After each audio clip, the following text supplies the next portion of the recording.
Side দিয়ে সাইডে দাঁড়ান হ্যাঁ।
আপনারা নিশ্চয়ই লক্ষ্য করেছেন আজকের এই বলিয়া বাজারের মতো জায়গায় শৃঙ্খল নির্বাচনী সভা করছে।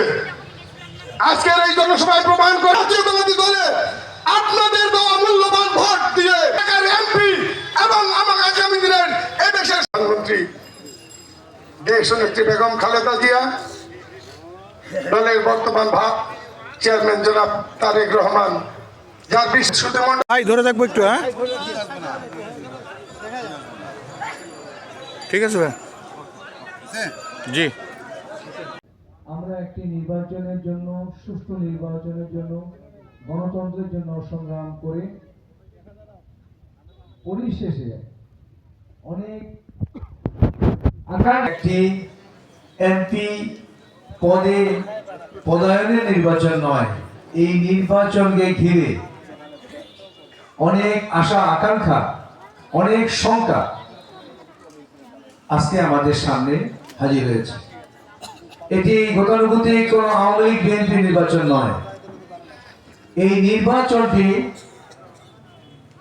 ৭১ সালের স্বাধীনতা যুদ্ধ, মুক্তিযুদ্ধ, স্বাধীনতা সপক্ষ শক্তি আর স্বাধীনতা বিরোধী শক্তি, যারা এই দেশের স্বাধীনতা চায়নি, যারা এই দেশের স্বাধীনতা বিরোধিতা করেছিল,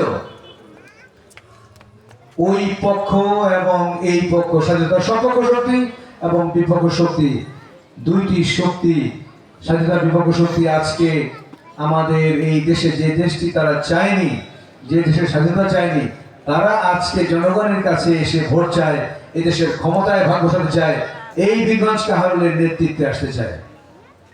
আমরা যারা স্বাধীনতা সপক্ষ শক্তি, সেটা বিএনপি, অন্যান্য যে দল, আওয়ামী লীগ থেকে শুরু করে যারাই স্বাধীনতা সপক্ষ শক্তি, আজকে আমাদের ঐক্যবদ্ধ হওয়ার সময় এসেছে। আমরা কোনো ক্রমেই স্বাধীনতা বিরোধী শক্তিকে এখানে মাথা তুলে দাঁড়াতে দিতে পারি না।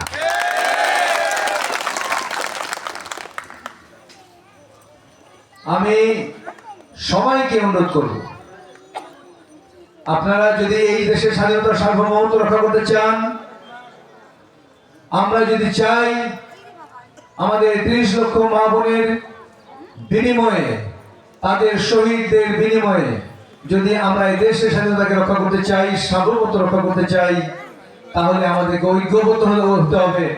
সবাইকে 12ই ফেব্রুয়ারির দিনে ভোট কেন্দ্রে গিয়ে ধানের শীষে ভোট দিয়ে আমাদেরকে বিজয় লাভ করতেই হবে। না হলে স্বাধীনতা বিরোধী শক্তিরা যদি একবার এখানে পা রাখতে পারে, তাহলে ভবিষ্যৎ আমাদের জন্য অত্যন্ত অন্ধকার, আমরা কেউ শান্তিতে থাকতে পারবো না।